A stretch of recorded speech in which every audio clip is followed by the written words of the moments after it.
Hey, welcome to an episode of Chad's Beer Reviews. Continuing with BJCP style guidelines, continuing with category 26, we're now in style 26C, Belgian Tripel, one of my all-time favorite styles. Overall impression, a pale, somewhat spicy, dry, strong Trappist ale with a pleasant rounded malt flavor and a firm bitterness. Quite aromatic with spicy, fruity, and light alcohol notes, combining with the supportive clean malt character to produce a surprisingly drinkable beverage considering the high alcohol level. And for the example I got, which a lot of people consider this the best Trappist triple. This is Westmalle Tripel. Of course, I'm just going to pronounce it Westmalle. All right, so let's check the comments, history, all that stuff. So again, it's actually quite short. Comments high in alcohol, but does not taste strong of alcohol. It's true. Back examples are sneaky, not obvious. Kind of a redundant sentence there. High carbonation attenuation helps bring out the many flavors and to increase the perception of a dry finish.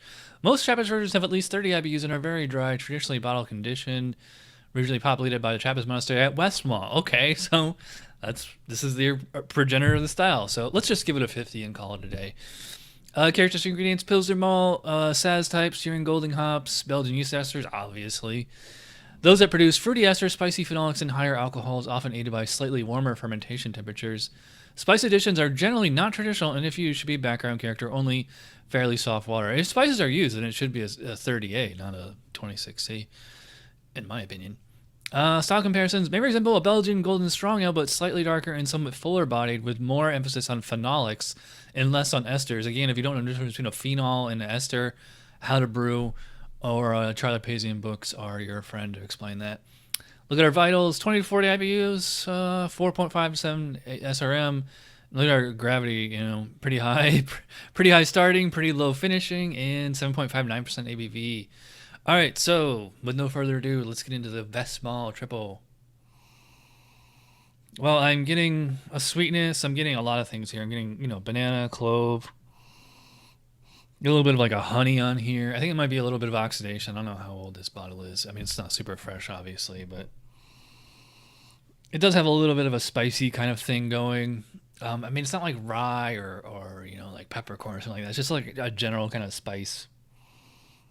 And kind of a flowery, like fruity ester, like maybe like green pear, green apple, a little bit of like a caramel, or like a caramel or honey or butterscotch, something like that. I mean, it could be oxidation. It could just be the massive malt character. It could be a combination of both.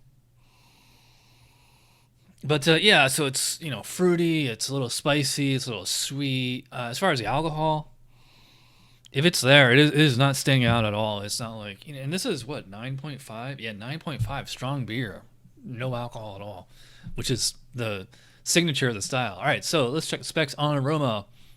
Complex bouquet with a moderate to significant spiciness, moderate fruity esters, and then low alcohol and hop aromas. True. Generous, spicy, peppery, sometimes clove-like phenols. I agree with that. It's not quite clove-like like a Dunkelweizen, but it's close. Esters are often reminiscent of citrus fruits such as oranges. May sometimes have a slight banana character. Yeah, I'd say this one's a little bit more banana than. I mean, there's a slight, maybe a little orange in there, like tangerine, but a little bit more banana. A low yet distinctive spicy floral, sometimes perfumey hop character is usually found. Yeah, that's what I said. Alcohols are soft, spicy, and low in intensity. Absolutely true. The malt character is light with a soft, slightly grainy sweet or slight honey-like impression. Okay, that's what I remember. I said honey. The best examples have a seamless, harmonious interplay between the yeast character, hops, malt, and alcohol. Yeah, so there's a lot going on here.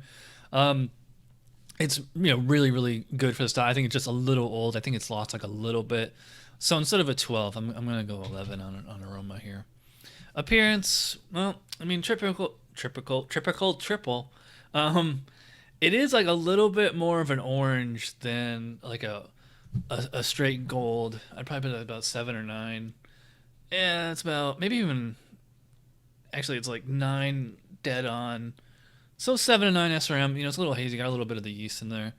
About a finger of foam. That's gonna stick around, I'm sure. Good looking beer. See what specs say about that. Appearance: deep yellow to deep gold in color, good clarity, effervescent, long-lasting, creamy, rocky, white head, resulting in characteristic Belgian lace on the glass as it fades. All right, so I mean, this one's a little hazy because the ball's a little old, and also I got some yeast in there. But I mean, it's not like it's like a New England IPA. I'll give it a 3. I mean, it's Westmalle Tripel. Who are we kidding here? It's really not a 2. All right, so let's see what's going on as far as the taste. Cheers. Yeah, it's got that classic Belgian, especially that Trappist yeast character going. It's like this spicy, perfumey kind of thing. It's just like it's there throughout the whole thing. It's hard to explain. Like, if you never had a Belgian, that Belgian yeast character, I mean, go out and get this or any of the Trappist ones, really. So it's like, it's almost like liquid perfume, but I don't mean that like as a bad thing.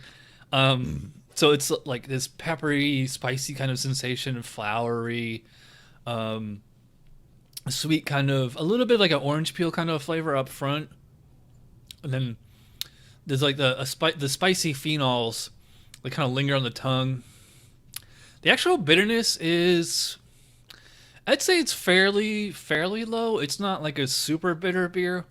A lot of the phenols are accounting for like the dryness, and even though it does have like a kind of an orange, slightly caramel, slightly, well, maybe not butterscotch, but just like a slightly sweet kind of flavor to it, sweeter than what most triples are. It's not, I wouldn't call it a sweet beer per se or outright. Like, I'm not drinking this like, wow, this is a really sweet beer. It's like, this is just a little bit more sweet than your average triple. Lovely, I should say, interplay of, a little bit of orange, caramel, honey kind of flavor. Your the banana yeast esters, spicy, kind of thing going. A little bit of like, I guess it would be kind of a clove thing, not because like I was saying on the aroma, it's not peppercorn, it's not rye. So yeah, I'd probably put it about a clove kind of thing. Very very gentle alcohol. This does not seem like 9.5 to me at all. It drinks like a 6% maybe 7. Like barely any heat at all. And it's certainly not doing much as far as, it's not upstaging the palate, I'll say. I mean, most beers, you get 9.5, you tend to get that liquid heat in there. Not on this one. So, yeah, really tasty beer. Let's see how it holds up to the specs. I'm sure it's going to. Flavor: marriage of spicy, fruity, and alcohol flavor supported by a soft, rounded, grainy, sweet malt impression, occasionally with a very light honey note. All right, true. Low to moderate phenols are what? Peppery in character, true. Esters are reminiscent of citrus fruits such as orange and sometimes lemon, and are low to moderate. Okay, yeah. So I'm getting the orange, and they're saying that's normal. All right, right on. A low to moderate spicy hop character is usually found. True. Yeah, low. Alcohols are soft, spicy, and low in intensity. True. Bitterness is typically medium to high from a combination of hop bitterness and yeast-produced phenolics. I'd probably put it about more of a medium low. Just I think because the bottle is at least 1.5 years old, if not 2.5 years old.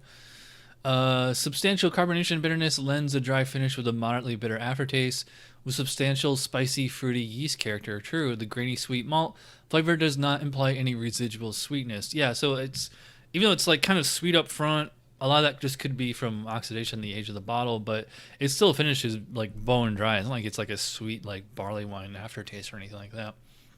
So yeah, I mean, it is banging on all cylinders for the flavor there. Again, just a little bit old, so it's not perfect, but it's really really nice. I'm gonna go, I could go 18 or 19 on this. I'm gonna say 18. Mouthfeel, what's going on with that? The funny thing about these Belgian beers is that they can be kind of big body, but also still highly carbonated. I'd probably put this one at about medium full body, medium high carbonation, maybe just straight high carbonation. It's very very smooth. Again, the alcohol is very very gentle, so it's actually quite drinkable. I might even go so far as to call this a little bit refreshing. And like it leaves, a fairly clean aftertaste, just like a little bit of like an estery alcohol kind of thing, but it's not like it's like cloying or anything like that. All right, so let's check specs on mouthfeel. Medium light to medium body, although lighter than the substantial gravity would suggest. True, I agree with that. Yeah, medium body, true. Yeah, highly carbonated, true. The alcohol content is deceptive and has little to no obvious warming sensation. True, always effervescent. True. All right, so I think because the bottle's just a tad old, it's like lost a little CO2 and it's got a little bit thicker, so it's not completely perfect, but it's really really close. So I'm gonna go 4 out of 5 on mouthfeel. Overall impression, I'm gonna say 10 out of 10. I mean, it's general to the style, and like it is a Belgian Trappist Tripel, so there's no reason not to really. All right, so that is a total score of 46 out of 50. It's a low 10, but it's still a 10. So yeah, there you go. 46 out of 50 for Westmalle Trappist. I mean, I gotta take a trip to Belgium sometime and try these beers fresh. When you live on this side of the planet, just these beers are, not super fresh, so they're not at their peak condition, but they're still pretty darn close. All right, so thanks for watching. I will see you guys next time. Cheers.